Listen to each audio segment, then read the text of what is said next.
नमो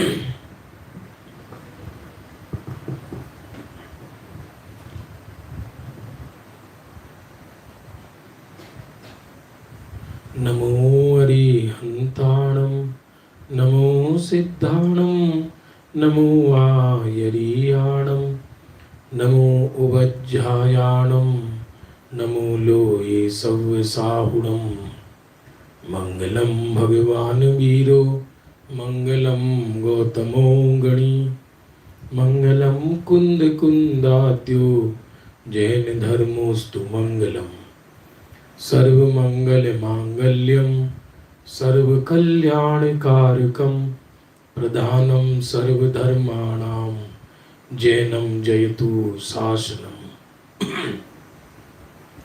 अज्ञानतिमिरान्धानां ज्ञानाञ्जनशलाकया चक्षुरुन्मीलितं येन तस्मै श्रीगुरुवे नमः।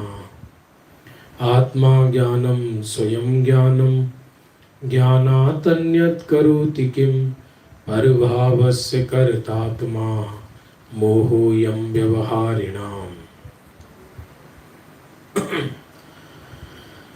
ज्ञान जिहाज बैठ गन धर से गुण पयोधि जिसे नाही तरे हैं अमर समूह है आन अवनीसों घस घस शीस प्रणाम करे हैं की दो भाल कुकरम की रेखा दूर करन की बुद्धि धरे हैं ऐसी आदिनाथ के अहनिस हाथ जोड़ हम पाए पड़े हैं। बंधुओं, रात्रिकालीन स्वाध्याय का समय हो चुका। किसी पर यदि पीडीएफ नहीं है तो फिर किसी से हमारा नंबर ले लें और व्हाट्सएप पर भेजें तो हम भेज देंगे। नंबर कोई भी दे देगा। कल 24 तक चर्चा हो गई थी, 24 नंबर तक। कानी कौड़ी विषय सुख भव दुख करज अपार बिना दिए नहीं छूटई बेशक ले उधार। कानी कौड़ी के लिए करोड़ों रुपए के पत्र लिख दिए, विशेष सुख के लिए करोड़ों रुपए का मानुष जन्म खो दिया।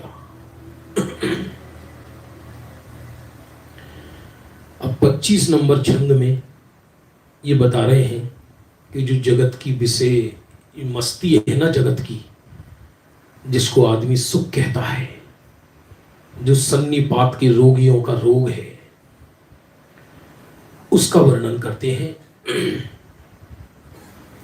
10 दिन विषय विनोद फिर बहु विपति परंपर असुचि गेय यह देह नेह जानत न आप जर। कल शुरू किया था, हुआ नहीं था, 2 लाइन हुई थी बस। ये पुण्य के उदय, ये पंचेंद्रिय विषय कसायों का सानिध्य 10 दिन का है। 10 दिन भी ज्यादा कह दिया। फिर बहु विपत्ति परंपर, फिर परंपरा से विपत्ति ही विपत्ति है। परंपरा से विपत्ति ही विपत्ति है बंधुओं। असुचि गेह यह देह नेह जानत ना आप जर। ये देह असुचि है और इससे तुम कितना भी नेह करो, स्नेह करो, लेकिन ये देह नहीं जानता। हमारी स्नेह करने से देह अपना स्वभाव नहीं छोड़ देगा। किसी का वृद्धावस्था रुक नहीं जाती, किसी मंत्र तंत्र से सफेद वाल काले नहीं होते। देह अपना धर्म निभाता है, तू अपना धर्म निभा। अरे मित्र बंधु सन्मंद और परिजन जे अंगी, अरे अंध सब धंध जान स्वार्थ के संगी। मित्र, बंधु, संबंधी, ये परिजन जो दिखाई देते हैं जिसके लिए दिन रात मरा जा रहा है, ये मेरे हैं, ये मेरे साथी हैं, ये सब हमारे ही परिवार के लोग हैं, भविष्य में एक साथ नरक में रहेंगे।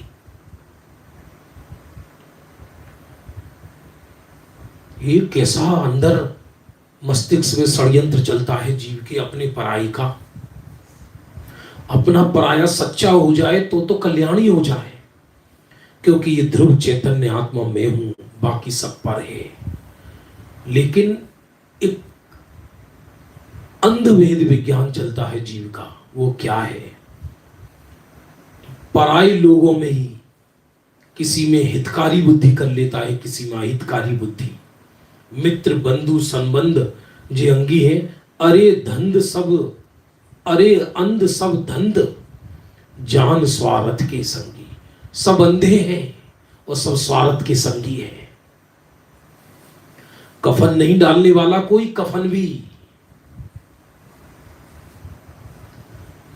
ये तो दो लोगों के पुण्य के उदय चलते हैं, या 4-5 लोगों के, एक छत के नीचे इतने परिवार के लोग रह लेते हैं।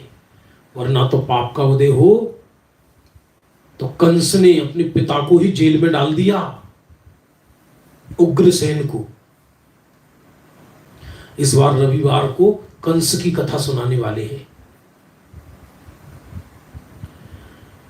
सब अंधे हैं।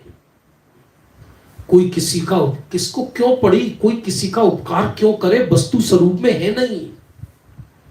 उपकार, परोपकार, प्रत्युपकार, ये सब अध्यात्म में इनको कोई स्थान नहीं है।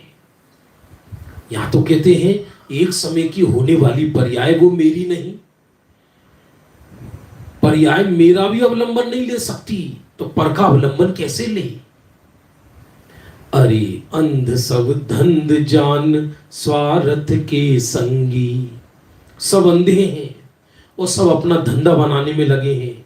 स्वार्थ के संगी, सब स्वार्थ के संगी है। सुकौशल की मां ने अपने ही पति, सहदेवी नाम था, सहदेवी, अपने ही पति दीक्षा लेके चले गई। सुकौशल के पिताजी कीर्तिधर नाम था, और इधर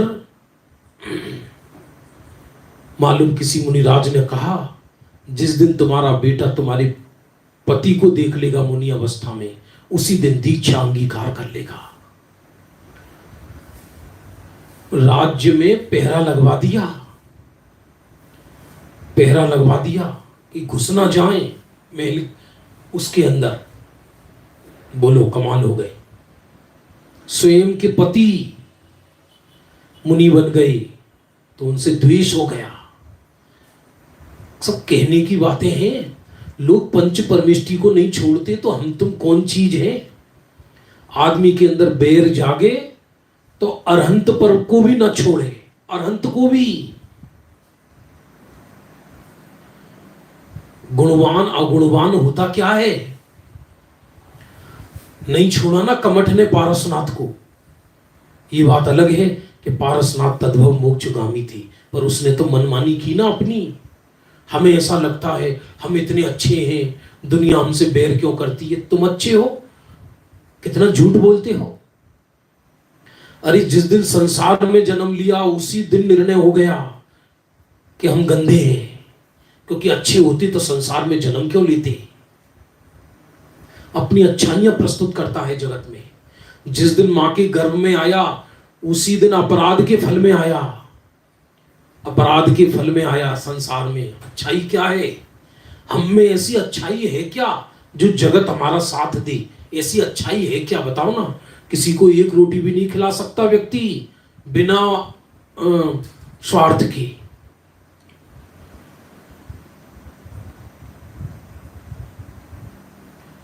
बहुत मुश्किल काम है। या तो कहते मित्र बंधु संबंध, ये जब स्वार्थ, सब अंधे जान स्वार्थ के संगी, सब स्वार्थ के संगी हैं। जब तक हमारा उनसे उद्देश्य सद रहा है तब तक हम उनको संबंधी मान रहे हैं। उनको चाय पिलाता है, उनको घर में बैठाता है, जिनसे अपना स्वार्थ सिद्ध हो ये जीव, और उन जिनसे ऐसा लगे कि ये मेरे अहितकारी हैं, उनकी शकल नहीं देखना चाहता। ऐसे पूरी जीवन भर राग द्वेष की भट्टी में जलता है, राग द्वेष की आग में जलता है, चिंगारियों में जलता है। ये मेरे, ये अपने, ये पराये, ऐसे।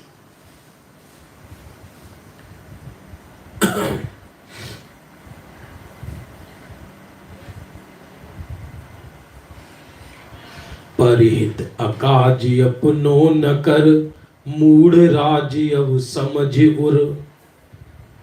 अरे दूसरे के लिए अपना अकाज मत कर,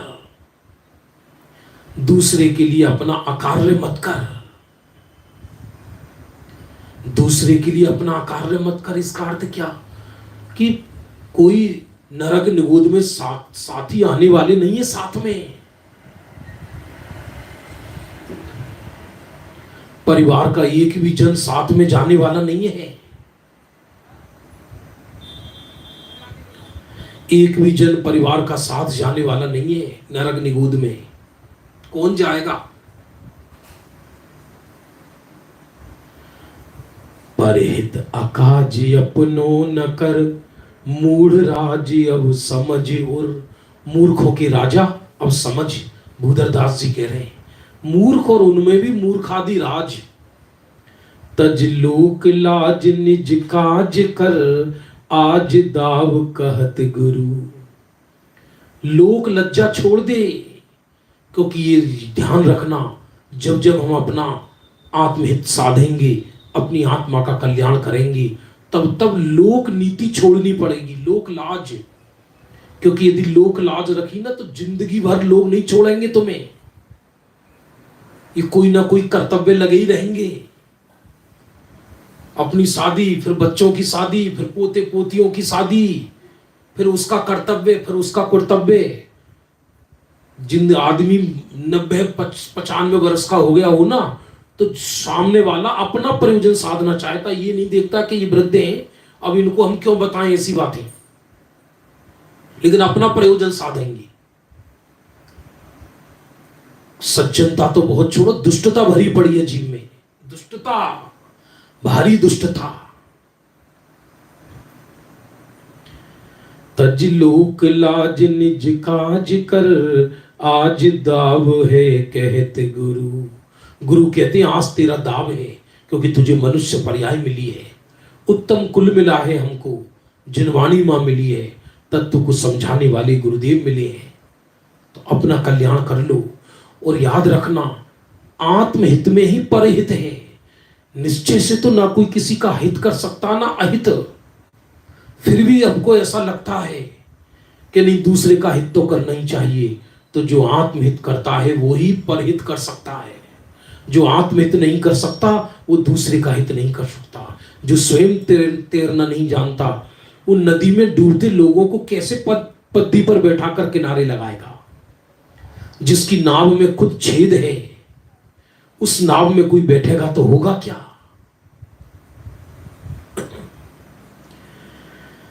विषयों में विनोद तो 10 दिन का है, उसके बाद तो विपत्ति पर विपत्तियां आने वाली है।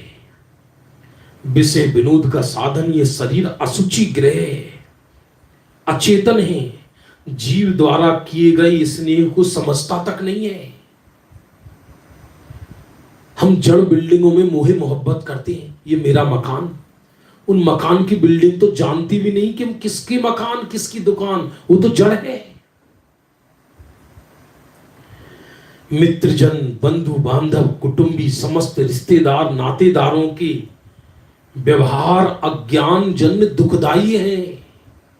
याद रखना, जिसके जितने अधिक मित्र होंगे उसके उतने अधिक ही शत्रु होंगे। क्योंकि ये मित्रता तभी तक है जब तक तुम्हारे पुण्य का उदय है। 1 मिनट में पाप का उदय आए, कोई साथ देने वाला नहीं है।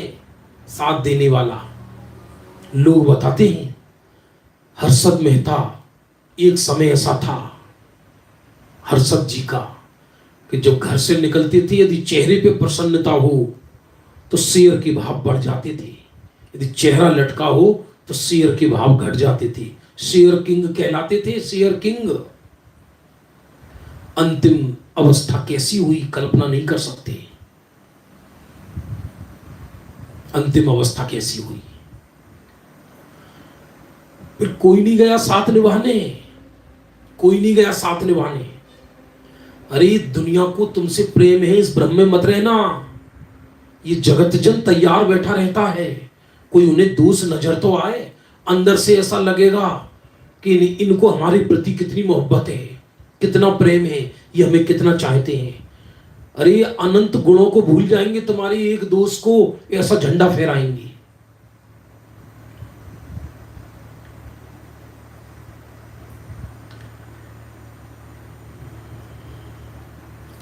अज्ञान जन, ऐसी ऐसी बातें हैं लोक व्यवहार की। ये जो शाम का विषय है, इसके लिए उदाहरणों की आवश्यकता नहीं है, स्वयं उदाहरण है।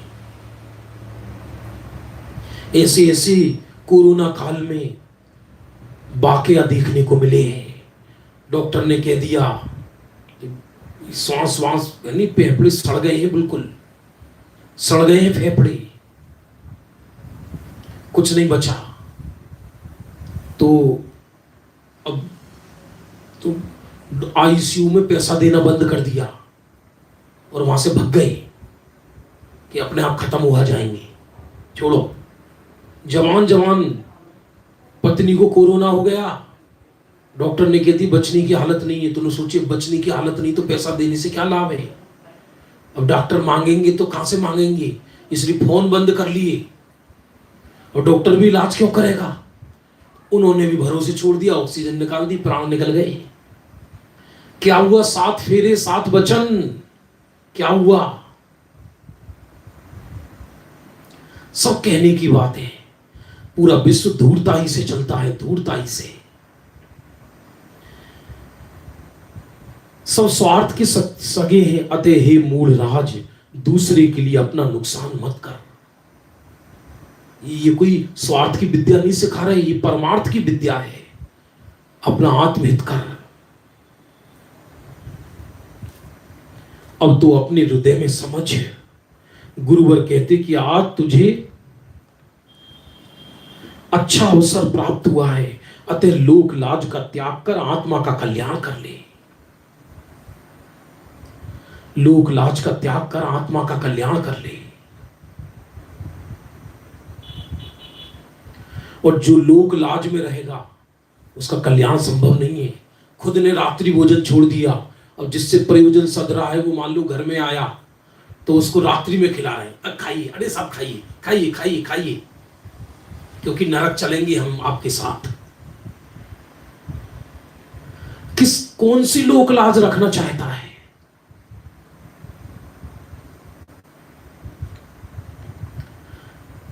दस दिन विषय विनोद फेर बहु विपति परम पर, असुचि गेह यह देह नेह जानत न आप जर।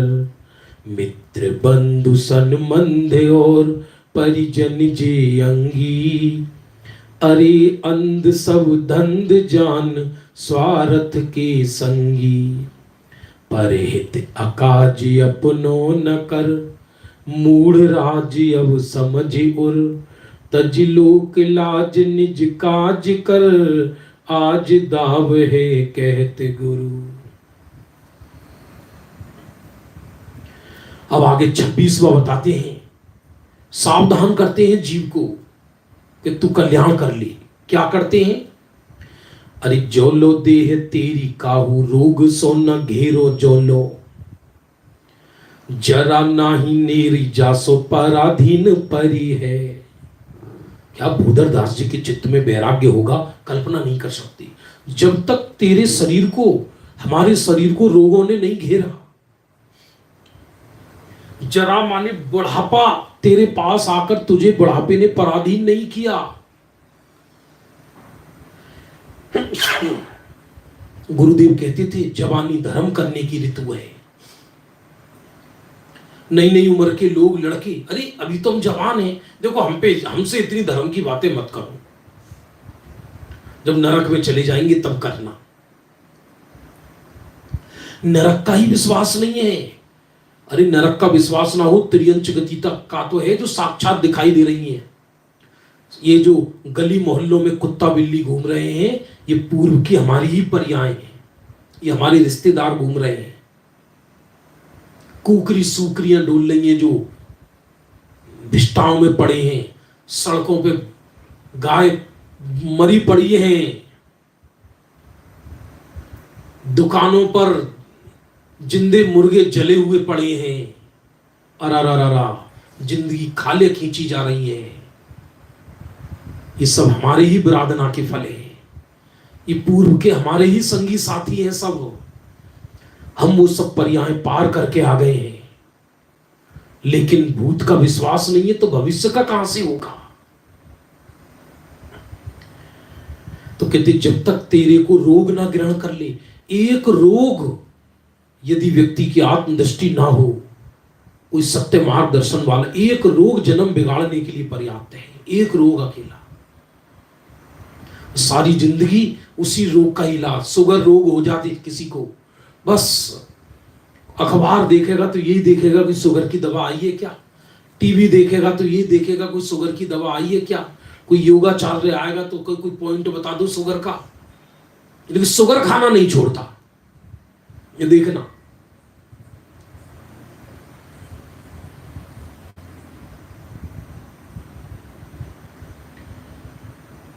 अरे जो लो देह तेरी, जो लो देह तेरी काहू रोग सो न घेरे, जो लो जरा नाही नेरो जासो पराधीन परी है। वृद्धावस्था में पराधीन हो जाता है जीव, फिर क्या धर्म करेगा। अरे जो लो जमुनामा बेरी दे ना दमामा, जो लो जब तक यमराज रूपी बेरी, दमामा माने डंका, डंका नहीं बजा देता, कब मृत्यु आ जाए पता है क्या। अरे माने कान रामा बुद्धि जाई ना बिगड़ी है। कहते हैं जब तक रामा माने स्त्री, तब तक जब तक स्त्री रूपी बुद्धि तुम्हारा कहा मान रही है तब तक, वरना बुद्धि बिगड़ जाती है आयु बीतते बीतते। और फिर जैसी आयु क्रम बंद हो जाए अंतिम समय वैसे ही परिणाम रहते हैं। करोड़ों कोशिश कर लो, कोशिश क्या, उसका उपादान वैसा ही जागृत रहता है। लक्ष्मण को नरकायु का बंध हो गया। राम बहुत स्नेह करते थे लक्ष्मण जी से, इतना सीता के बिना तो रह सकते थे, लक्ष्मण के बिना रहना असंभव था। और हुआ ऐसा ही, सीता के बिना तो राम रहे भी, लेकिन लक्ष्मण ने जिस दिन देह छोड़ा उसी दिन से उन्मत्त हो गए, 6 महीने तक कंधे पे लिए फिरे, और जब जागृत हुई तो दीक्षा ले ली। इतना स्नेह था लक्ष्मण से रामचंद्र जी को। स्त्री रूपी बुद्धि का मतलब है कि जब तक स्त्री आज्ञाकारिणी है तब तक पुरुष को अच्छा लगता है, और जब स्त्री आज्ञाकारिणी नहीं होती तो घर नरक जैसा लगता है। तो कह रहे कि जब तक बुद्धि नहीं बिगड़ी है, माने धर्म के अनुकूल चल रही है, आयु बीतती है जैसे जैसे, तो बुद्धि भी भ्रष्ट होने लगती है। यह पाप का उदय आ जाए, जिन धर्म से श्रद्धा हट जाए, जगत के भौतिकता के आकर्षण में फंस जाए बुद्धि, तो क्या करेंगे।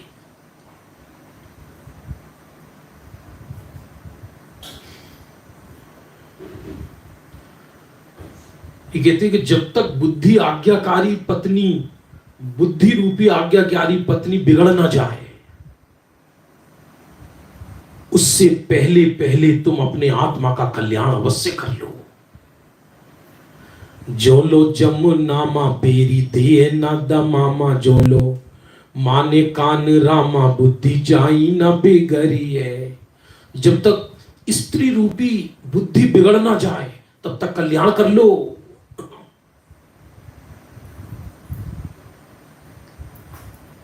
क्योंकि स्त्री को यदि अधिक अधिकार मिल जाए और धर्म से रहित हो, पतिव्रतापना खत्म हो जाए, तो फिर वो आज्ञाकारिणी नहीं रहती। ऐसे यदि खोटी आयु का बंद हो जाए, भौतिकता की चकाचौंध चढ़ जाए, पाप का आकर्षण बढ़ जाए,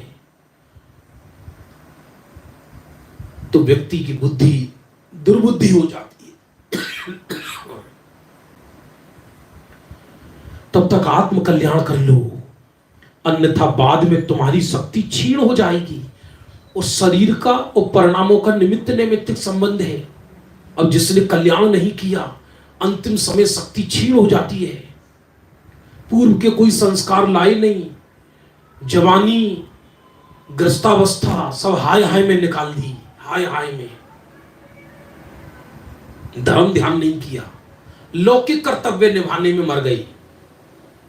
जैसे कि लौकिक रिश्तेदार इनको मोक्ष लेके जाएंगे, आत्मा का कल्याण नहीं किया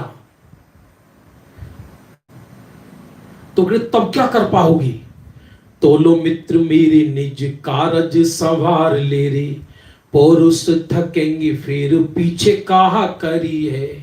इसलिए जब तक देह में रोग नहीं है, वृद्धावस्था नहीं आती है, पराधीनता नहीं है, मृत्यु रूपी यमराज ने डंका नहीं बजाया है और स्त्री रूपी बुद्धि कहा मान रही है, तब तक मेरे मित्र अपने निज कार्य को माने आत्मा का कल्याण कर ले।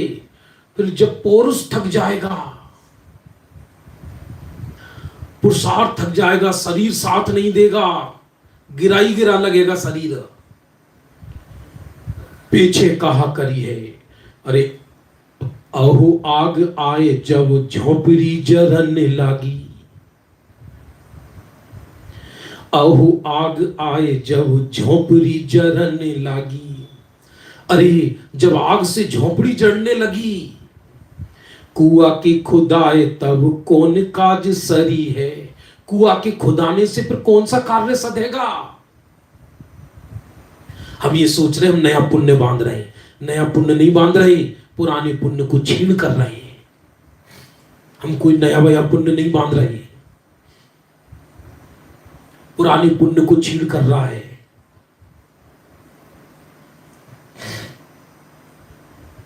हम ऐसा समझते हम तो मुमुक्षु हैं, स्वाध्याय करते हैं, पुण्य तो हमें धां धूं बढ़ ही रहा होगा। अरे अपनी अंतरंग वृत्तियों को देखो, यदि अंतरंग वृत्ति खोज के मालूम पड़े कि धर्म तो बहुत दूर, पुण्य भी पल्ले नहीं है।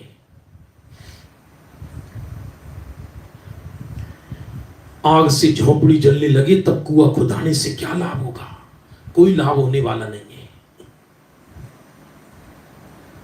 और जब अब कोई, हाँ ऐसा भी हो सकता है, कोई डिप्रेशन नहीं करा रही, किसी वृद्धावस्था का कोई विशिष्ट पुरुषार्थ जागृत हो जाए, अंतिम समय भी वो कल्याण कर सकता है, लेकिन वो आदर्श मार्ग नहीं है।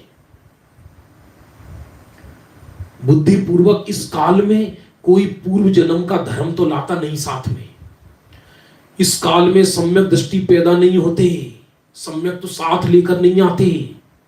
रतनगण श्रावकाचार में तो ये तक लिखा कि इस पंचम काल में जिसने पूर्व जन्म में जैन धर्म पालकर पुण्य अर्जन किया हो, वो भी इस काल में पैदा नहीं होता। यही शब्द लिखे हैं, सेम एक शब्द भी इधर उधर नहीं बोल रहा। सम्यक दृष्टि तो पैदा ही नहीं होते, जिसने जैन धर्म पालकर पुण्यार्जन किया है, ऐसे जीव भी इस काल में पैदा नहीं होते।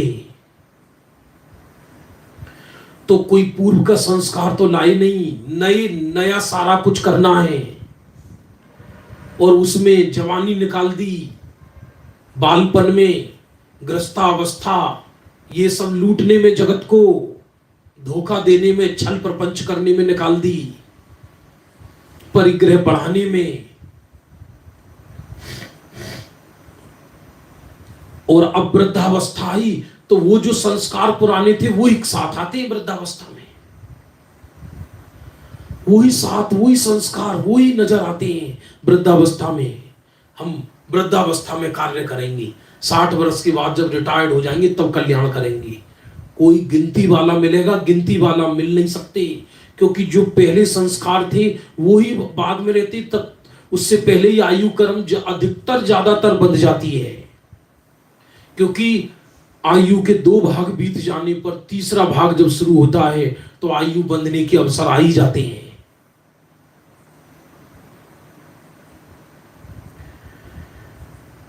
अरे अहो आग आए जब झोपड़ी जरन लागी, कुआ के खुदाए तब कौन काज सरी है। पुनः पढ़ते हैं छंद आगे। अरे जो लो देह तेरी काहू रोग सो न घेरी, जो लो जरा नाही नेरी जा सो पराधीन परी है। अरे जो लो जमुना मां बेरी दे न दमामा, जो लो माने कान रामा बुद्धि जाई न बिगड़ी है। तो लो मित्र मेरे निज कारज सवार ले रे, पुरुष थकेंगे फिर पीछे काह करी है। अहो आग आए जब झोपड़ी जरन लागी, कुआ के खुदाए तब कौन काज सरी है। जब जब अर्थी में आग लग जाएगी तब कल्याण करेंगे क्या। और ये आदमी क्या तर्क देता है, और ये सब लंबी उम्रें कर लेंगी। जिनकी करोड़ों वर्ष उम्र थी उन्होंने तो जवानी में दीक्षाएं ले ली। 83 लाख पूर्व आदिनाथ के बीत गए, तो 1 लाख पूर्व भी फिर भी बचे। एक पूर्व में 83 लाख पूर्व, 83 पूर्व नहीं 83 लाख पूर्व घर गृहस्थी में निकलने के बाद भी 1 लाख पूर्व बचे। और एक पूर्व में 70,56,000 करोड़ वर्ष होते हैं। इतनी लंबी आयु, इतनी लंबी आयु। और 100 वर्ष कोई आयु होती है क्या। 100 वर्ष भी अधिकतम है, वरना तो आज के जमाने में तो 70-80। आज हिंदुस्तान के आदमी की औसत आयु 68 है, 68 औसत आयु, एवरेज आयु। और खुद हमारे 24वें तीर्थंकर 72 वर्ष तक रहे आर्यखंड में। अनंत बन 72 वर्ष कुल आयु। फिर भी चलो ये मान लो 100 वर्ष की आयु है।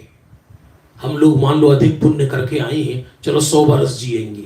तो भूधरदास जी 100 वर्ष का हिसाब किताब बता रहे हैं। इतना वैराग्य आएगा, सुनो इस छंद को।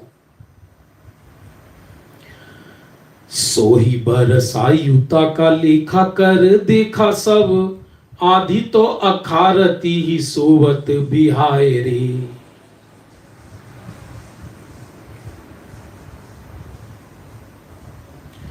अरे सोही बरस आयुता का लेखा कर देखा सब, आदि तो अखारती ही सोवत बिहाय रे। भूधरदास जी ने 100 वर्ष की आयु का हिसाब करके देखा। मान लो पहली बात तो 100 वर्ष है नहीं, चलो मान लो किसी की है। इस काल में 100 से अधिक तो सोचना ही नहीं।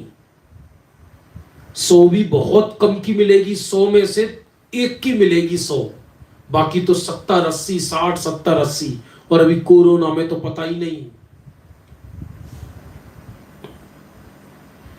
हाँ 150 वर्ष कोल्ड कंट्री में किसी किसी के होगी भी, वो सब अपवाद है। तो वो भी कोई जिंदगी नहीं है, सूखी लकड़ियों जैसा है। यहां साधारण वर्णन भरत क्षेत्र के आर्यखंड की तरफ से हो रहा है। और हम तो ये सोचते हैं पाप भरी लंबी जिंदगी भी किस काम की। धर्म सहित अल्प जीवन भी थोड़ा अच्छा है, और पाप सहित लंबी जिंदगी भी किस काम की, क्योंकि नरक निगोच जाए। सोही बरसायुता का लेखा कर देखा सब, आदि तो अखारती सोबत बिहाय रे। आदि तो सोने में चली गई। 100 वर्ष में एक व्यक्ति 8 घंटे कम से कम सोता है, और संडे वगैरह हो तो कुछ कहना ही नहीं। और फिर दिन में तो आधी तो सोने में चली गई, ऐसे मालूम नहीं पड़ेगा। तो 100 वर्ष में 50 वर्ष तो सोने में चली गई। अरे सोही बरसायुता का लेखा कर देखा सब, आदि तो अखारती सोबत बिहाय रे। सो जाओ सो जाओ सो जाओ सो जाओ, सोए नहीं अनंत काल से।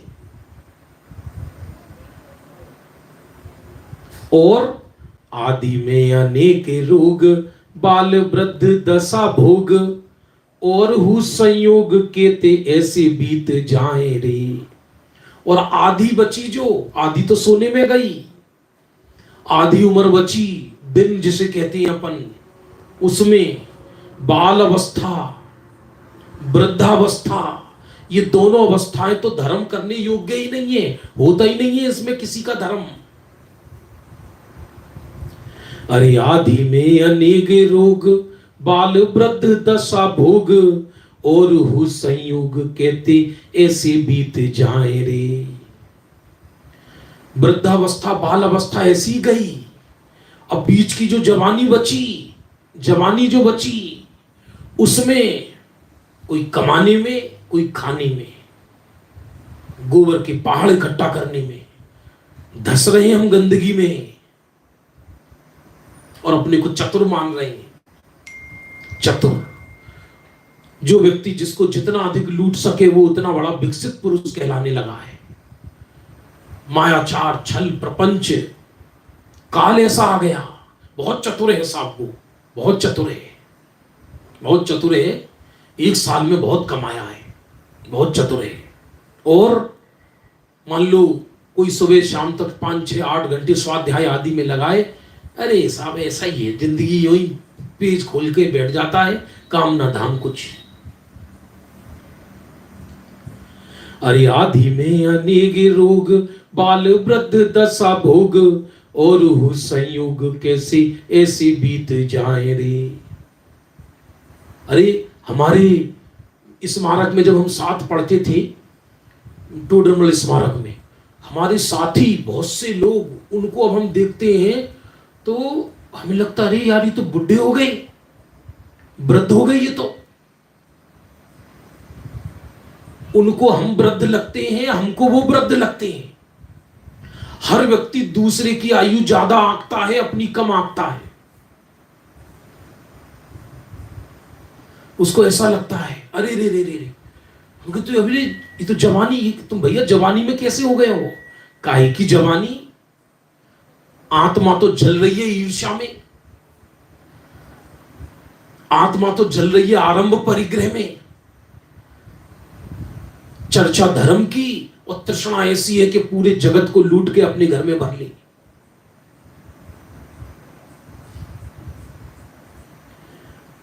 तो करे क्या? अरे आदि में अनेक रोग, बाल वृद्ध दशा भोग, और हु संयोग कैसे ऐसे बीत जाए रे। आगे आधी उम्र में किसी के रोग, बाल वृद्ध दशा भोग, किसी के कोई विडंबना हो गई, किसी का कोई ऐसा रोग हो गया कि आयु भी नहीं छूटती और रोग भी नहीं छूटता, अब सारी जिंदगी उसी रोग को लेकर जिए। करे क्या? सच कह रहे हैं, एक बार यदि ये गहराई से समझ में आ जाए ना, तो ऐसा लगे कि अरे ये मनुष्य पर्याय की 1-1 करोड़ों की घड़ी हम नष्ट कर रहे हैं। और जब कितनी संयोग है भी इस पर चर्चा करूं तो मैं रातों निकल जाए। प्लानिंग बनाता है जगत की, आधी जिंदगी बीत गई, आधी की प्लानिंग बनाता है, क्षण भर की जिंदगी की। अरे हमारी जिंदगी 100 बरस की, देवता लोग 100 बरस में एक श्वास लेते हैं, सामान्य कथन है ये। कोई 15 दिन में, कोई 1 महीने में, जब तक वो श्वास लेते हैं ना, तब तक हमारा 1 महीना निकल जाता है, सालों निकल जाते हैं। अरे बाकी अब कहा रही, ताही तू विचार सही, कारज की बात यही नी के मन लाए रे। आधी सोने में चली गई, बची आधी, उसमें बाल वृद्ध रोग शोक, सुख दुख हानि लाभ जीवन मरण यश अपयश, हाय हाय हाय हाय हाय हाय, फटे जा रहे माथे। 25-30 वर्ष तक तो पढ़ने में निकालता है आदमी, आज आधा आदमी तो बूढ़ा हो जाता है पढ़ने में ही, पढ़ने में ही आधा बूढ़ा हो गया। अब फिर 25-30 वर्ष में सर्विस लगी और 60 में रिटायर्ड हो जाएगा। 30 ही वर्ष तो बचे बीच के, बस उन 30 वर्षों में माथे की खोपड़ी ऐसी जलती है, इसकी जीव की खोपड़ी ऐसी जलती है, वह कैसे धर्म करे। बाकी अब कहा रही, ताही तू विचार सही, कारज की बात यही नी के मन लाए रे। अब बाकी तेरी कितनी उम्र बची, तू नी के माने अच्छी तरह से विचार कर ले।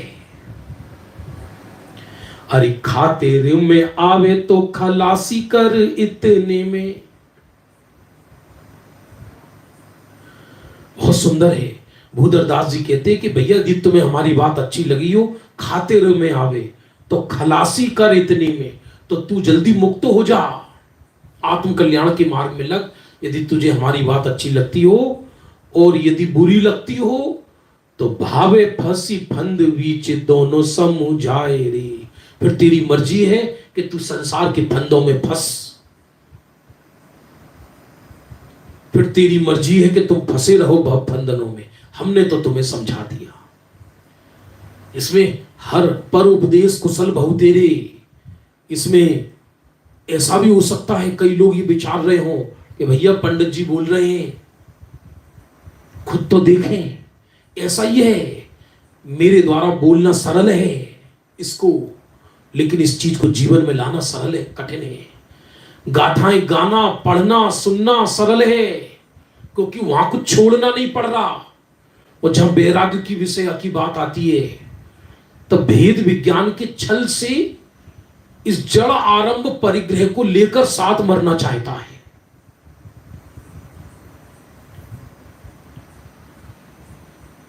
छल से।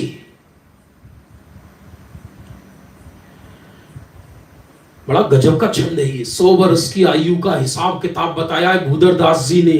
100 वर्ष की हिसाब किताब। बंधुओं, कितना वैराग्य होगा भूधरदास जी के चित्त में। गुरुदेव दुकान पर बैठते थे पालेज में, उनका मन नहीं लगता था। किरानी विरानी की दुकान थी गांव में, तो उस समय भी वैराग्य प्रेरक पुस्तकें पढ़ा करते थे, सतियों की, महापुरुषों की कथाएं। भाई खुशाल चंद ने विवाह के लिए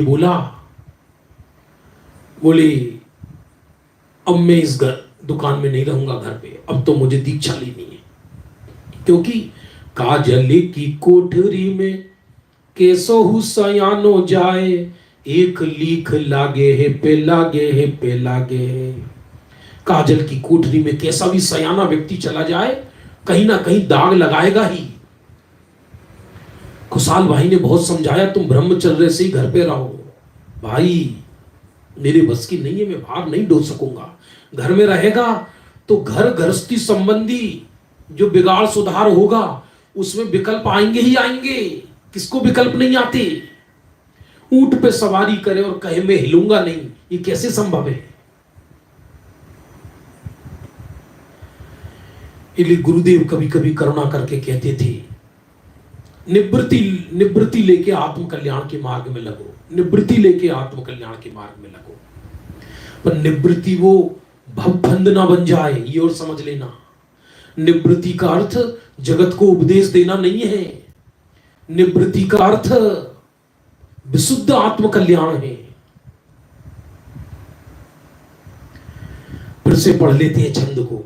आप पढ़ना अपने घर पर इसको, जिन्होंने सुना है वो इसको कई बार पढ़ना, और ये छंद दूसरों को सुनाना। हम ये नहीं कह रहे कि हमारा स्वाध्याय सुनाना, आप ही ये छंद दूसरों को पढ़कर सुना देना अपने घर के मेंबरों को। ऐसा गजब का 100 वर्ष का इतिहास है इसमें हमारा। अरे 100 ही बरस आयु ताका लेखा कर देखा सब, आदि तो अखारती ही सोवत बिहाय रे। आदि में अनेक रोग, बाल वृद्ध दशा भोग, और हु संयोग कैसे ऐसे बीत जाए रे। अरे बाकी अब कहाँ रही, ताही तू विचार सही, कारज की बात यही नी के मन लाए रे। खातिर में आवे तो खलासी कर इतने में, भावे फंसी फंद बीच दोनों समुझाए रे। यदि तुम्हें हमारी बात अच्छी लगी हो, भूधरदास जी कहते हैं, तो तुम्हें ऐसा लगता हो कि हमने तुम्हारी खातिरदारी की है सत्य समझाकर, तो तू आज ही आत्म कल्याण के मार्ग में लग जा। और यदि बुरा लगती है तो भव फंद में तो फंसे ही हो, हमने दोनों बात समझा दी, अब तुम्हारी इच्छा है। भूधरदास जी कहते हैं बहुत गजब के छंद हैं। 3 छंद लिए आज हमने। 25वें छंद में ये समझाया भाई 4 दिन का मनोरंजन है ये विषय कसाय का, फिर इसके फल में अनंत काल तक दुख भोगने पड़ते हैं। फिर 26वें छंद में ये बताया कि जब तक शरीर में रोग ना लगे, बुढ़ापा ना आए, बुद्धि ना बिगड़े, मृत्यु ना आ जाए, तेरा पौरुष ना थक जाए, तब तक तू आत्मा का कल्याण कर ले। बाद में कल्याण नहीं कर पाएगा, क्योंकि जब झोपड़ी में आग लग गई तो फिर कुआं खुदाने से क्या होगा। 27वें नंबर छंद में कहा जो 100 वर्ष की आयु तुझे लंबी लग रही है, चुटकी बस्ती खत्म होती है, इसमें आधी सोने में चली गई, बचे 50 वर्ष, उसमें बाल अवस्था वृद्ध अवस्था में कल्याण संभव नहीं, बहुत कम ना के बराबर। और अब जवानी बची, पढ़ने में, लिखने में, कमाने में, धमाने में, जगत को लूटने में, अपना मान दिखाने में, इसी में निकल जाती है। अब कितनी बची आयु तेरी, तू विचार कर ले। इस तरह 100 वर्ष का लेखा जोखा भूधरदास जी ने बताया है। अब इस समय हो गया, एक से एक गजब के वैराग्य के छंद आएंगे बंधुओं, अपने आत्मा की हित की बात है। जावाणी के ज्ञान ते सूझे लो कालो, सोवाणी मस्तक नमो सदा देते हुंदो।